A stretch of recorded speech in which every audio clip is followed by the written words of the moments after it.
All right, welcome to the second bit of educational content. As you can see, it is the same day. I'm in the same shirt and I literally just filmed the previous video about 10 minutes ago, but wanted to knock a couple out in a row. So this one is going to be all about my thoughts around training for specifically building muscle for hypertrophy, right?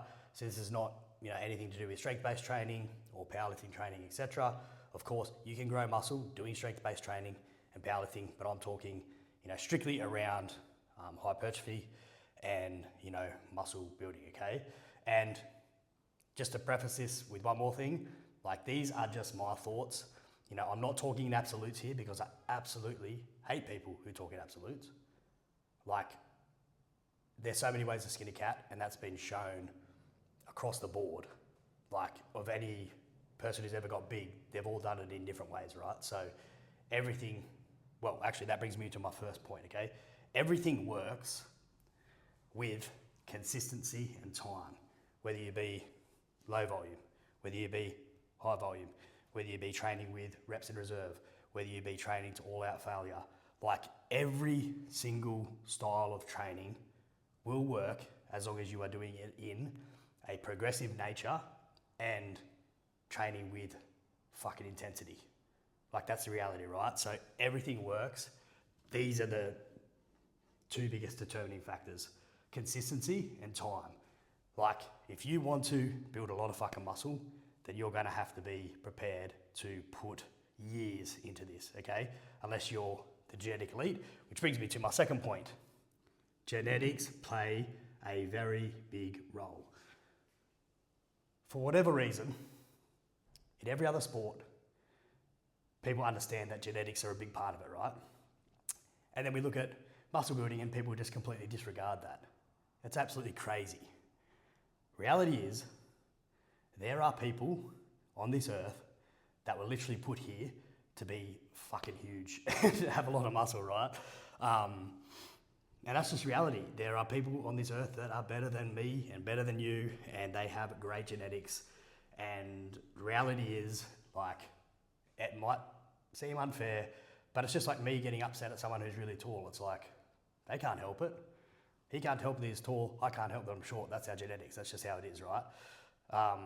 So we need to understand that genetics play a very, very big role in the ability to build muscle.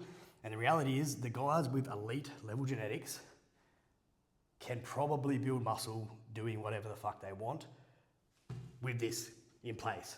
And that's not disregarding effort levels, that's not disregarding the fact that they all go hard, but reality is, this plays a massive role, and probably more so in muscle growth than anything else, right? So that's our first two things. Everything works, consistency and time, genetics play a big role. Don't get upset if you don't have as good genetics as the next person. Right. Muscle growth. What we know is to grow muscle, training must be hard. I cannot stress this enough. If you're not growing muscle tissue and you're wondering why, go and train with someone who fucking trains hard, and then you'll realize why nothing's happening for you, okay? Training must be hard, training must be progressive. If you are lifting the same weight with the same sort of form 6 months from now without improving at all or trying to improve at all, you are not going to build any muscle tissue. Of course, there's so many other factors that dictate ability to grow muscle, but if you are not training in a progressive nature, you are not going to see results, okay? This is where the framework of progressive overload and the newer one, which is progressive stimulus, which I really like this one. So shout out to, people like probably John Jewett, all these sorts of things. They're probably the people who've come up with this term, and correct me if I'm wrong, because progressive overload is probably misinterpreted by a lot of people because they just think it's more weight, whereas this one, progressive stimulus, is a better term, I think, because it talks about everything, right? It's about providing a bigger or a better stimulus to the muscle through different avenues apart from just load specifically, which is where people really fall down in terms of their knowledge around progressive overload, okay? So, what is progressive stimulus? Better execution. More load, more volume, more reps, okay? These are the ways in which we can progress our training. So you could be lifting the exact same weight, and I'm a massive byproduct of this, but just through having better execution, just through your ability to activate the target muscle, you could be lifting the same weight or less weight and still be making major progress, okay? Fine example of this, 2 years ago I used to incline dumbbell press 50 kilo dumbbells for 8 reps. I've got videos of it. Now, today I did 40 kilos for 8 reps, but what's better? My execution, my ability to take the muscle through a full range of motion, my ability to actually contract the muscle, and lo and behold, my chest has gotten bigger since doing that. So I think better execution is the biggest form of progression. Secondly, obviously more load over time. We do know that we need to be, lifting heavier over time to expose our muscles to that novel stimulus, right? So if you're not getting stronger, you're probably not getting bigger. More volume, and volume is a weird one, right? Because you can't just exponentially drive more volume. You are going to get to a point where, you're just doing junk volume and things aren't happening for you, okay? However, as you get deeper into your training age, you're probably going to need to give more volume to a specific muscle group for it to grow, in comparison to a complete beginner who literally can do full body training, upper lower training, and get a lot of growth from those two styles of training just through the fact that they don't need that much volume and everything's a novel stimulus to them, etc. Don't want to get too deep into it. And then obviously more reps at the same load, okay? So hard, progressive training is what builds muscle, okay? So let's count back. Everything works. Low volume, high volume, different training splits, reps in reserve, training to failure, all of these things, training like an absolute maniac. As long as you're training in a progressive nature, even if you're throwing weights around, you're still going to progress to a point, right? And this is where my framework will come into of what I truly believe when it comes to training. And then just for the last point is intensity across the board, okay?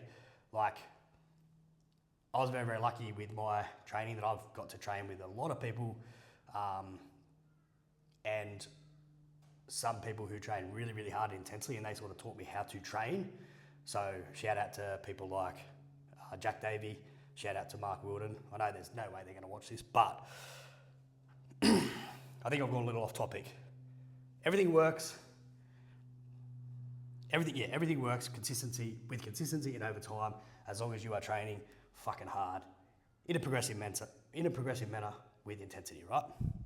So now this brings me to what I have now framed as logical training, and that is my style of training that I like to preach to my clients, and it is how I've seen the best results. So understand that I've done everything, right? I have done high volume, low volume. I have tried the reps in reserve for a little bit, which I didn't really like.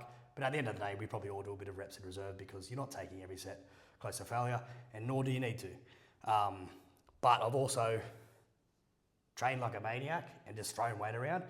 And as I said, I grew from that, but not as much as I could have. And I also got a lot of niggles and injuries from that, which is why I now term my training as logical training. So what does that mean?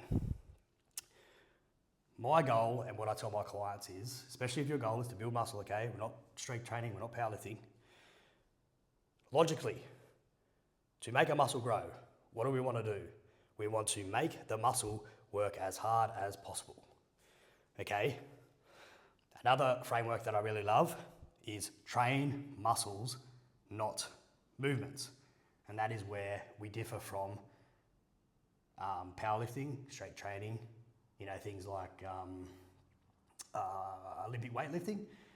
They are more so, in some ways, training movements over muscles, right?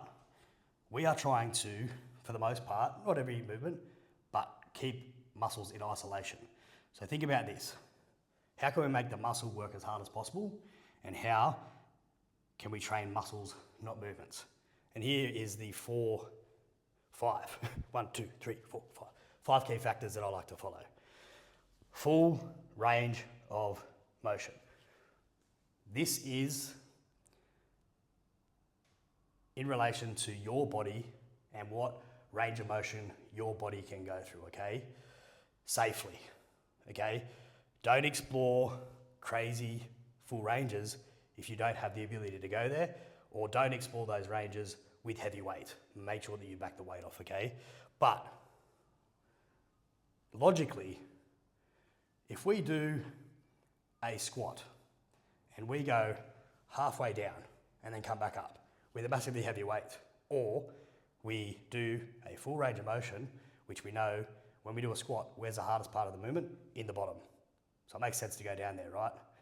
So if we do a half range of motion or full range of motion, logically, what's going to work more, what's going to produce more growth, and naturally, what is harder?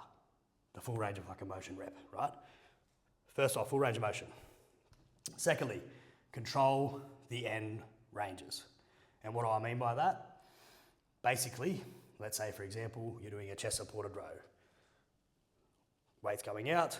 When you get to that end range, instead of using the stretch reflex or instead of using momentum, we are going to just, doesn't need to be stupid long, slightly pause and then think about literally activating the muscle to move the weight as opposed to using inertia or using momentum. So I suppose with this one, controlling the end ranges, it's all about limiting momentum within the movement. And like I said, you don't have to take the piss and pause for 10 seconds at the end of the range, but controlling that, so taking full control of the load and stopping it, and then being able to drive back and squeeze, I believe is the best way to activate and target the muscle and make the muscle work as hard as possible. So when you're in that contraction, slight squeeze. When you're in that lengthened portion of the rep, whatever movement it is, control, slight pause, and then go. Which leads me to the activate the target muscle, right? So if you're doing a squat and you get to the bottom, you can come down here and you can bounce out of it. You can bounce out of it. You know, you're gonna move a lot of weight that way. Knees probably won't be feeling too good after a few years of doing it like that. Or you can control the end range with a full range of motion, and then as you're coming up from the bottom of that squat, think about really flexing your quads out of there. Or you're doing a leg extension and you're coming back towards yourself. You have that slight pause in the end range to control it. And then you're thinking about nothing but contracting that quad to move the weight. It just makes logical sense to me when we're training muscles, not movements. We want to make that muscle work as hard as possible. So activating that muscle to move the weight, as opposed to finishing a set and going, fuck, I just did a chest press, but my shoulder hurts, my tricep hurts, and I feel nothing in my chest because you haven't actually actively thought about using that muscle group, okay? Controlling the load. This is in relation to eccentrics, right? So in the literature, I'll probably get called out here, but I'm pretty sure there's no difference between a 2-second eccentric and an 8-second eccentric. But anywhere in between there is great. The biggest factor is control of the load. And this will look different for everyone. You know, you can have some really big dudes who probably look like they're not controlling the weight that much, but if you actually watch intently, you will see that they are actually really, really controlling that range. You know, this is probably a very extreme example, but if anyone knows Jordan Peters, you watch him train, like absolute unit from the UK, but he's under control of that load like the whole time. And the reason that maybe sometimes it looks a little bit ballistic is because he's fucking doing like 20 fucking plates aside on everything that he does, right?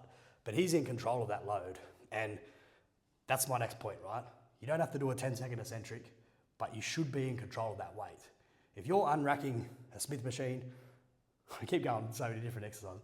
If you're unracking a Smith machine like incline press, right? And you unrack it, and then as you're coming down, you can't control the load, then number one, it's too heavy for you, and number two, you're gonna fucking snap your shit up. So being able to actually own that load and control that load is going to make the muscle work as hard as possible. And then my last tip, or the last framework of logical training, is to spend time where it is hard.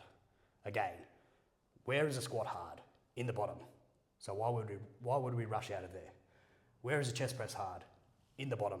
So why would we rush out of there? It just doesn't make any sense to bounce out of the bottom, especially when our goal is muscle growth, especially when we're trying to make the muscle work as hard as possible and get the most stress, tension, activation of that target muscle. So spending time where it is hard. Another big thing that I am so passionate about with this style of training, which you will see in some of our videos, etc., is longevity, right?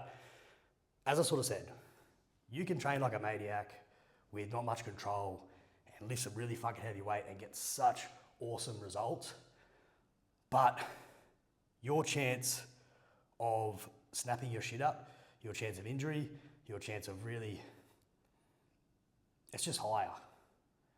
And that is the reality. And let me again preface the fact that anytime you pick up a weight, whether you have fucking unreal technique or shit technique, you are a chance of injuring yourself. And that's a reality. So if you're going to the gym scared of injuring yourself, then fucking don't train, because that's reality, right? However, if you train with more of this style of an approach, I truly believe you're going to have less chance of injuries and you're going to allow yourself more longevity in the game. And reality is, if you're wanting to build a lot of muscle, time is our biggest factor. So the less injured you can be, the better your joint integrity is going to prolong your training and is going to allow you to make progress for much longer, okay? And all of this should potentially equal more muscle growth, okay? So that's why you'll see, when I'm training, you'll see me definitely controlling the load. You'll see me really particular in the end ranges of movements. And, you might even go like, fuck, that's a lightweight. But if you actually watch me train, I'm not saying I'm perfect, but there is some people out there who are fucking perfect at training with great technique, great form, hard, progressively, intensely, and following this sort of framework, and they're fucking awesome and they get awesome results, okay? So that is just my take on training. That is what I truly believe in, right? All of these points and all of these factors. And like I said, I've trained in that manner where you just throw weight around, and I did grow muscle. But ever since adopting this style of approach, where all of my weights went down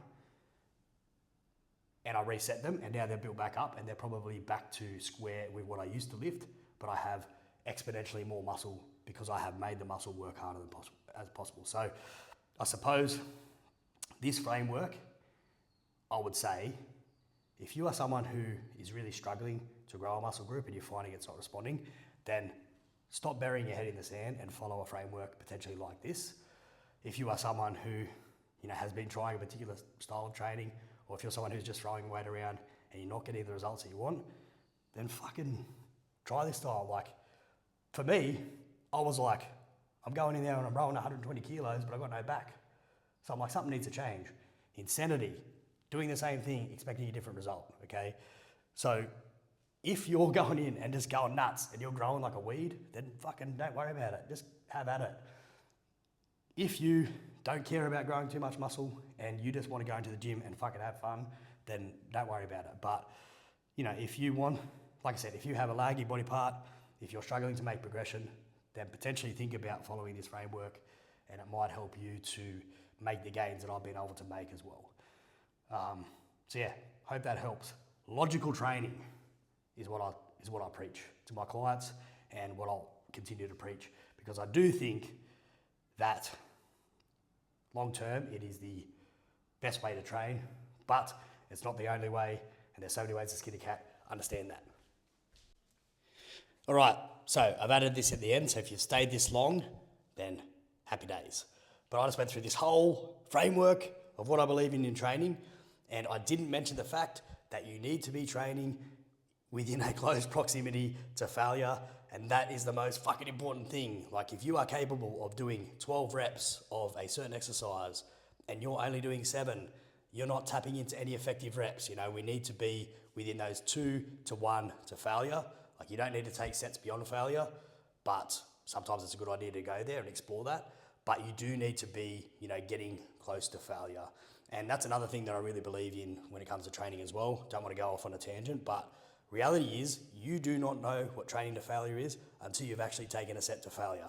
So in my opinion, you probably shouldn't do a reps in reserve approach or anything like that when you're starting off training, or when you are, training in general, until you get really, really good at training, because the reality is you're probably not taking sets anywhere close to failure, and you don't know until you know. So you should probably start by aiming to get to failure every single set, because the reality is you might not quite get there. But if you want to make massive muscle growth progression, you need to be very, very close to that failure point, okay? And how do we know that we're reaching muscle failure or muscular failure? Muscular failure is not stopping the set because it hurts. Muscular failure is not stopping the set because your body's screaming at you to stop and you just want to tap out. We will see that the rep speed will just naturally slow down because your muscle is starting to fail. With the same force applied, with the same effort applied, the rep speed is involuntarily going to just slow down, okay? So we need to be getting to those reps if we want to get lots of muscle growth. So remember, logical training, this framework, but you still need to be training hard, progressively, and within a close proximity to failure if you want to grow. Cheers.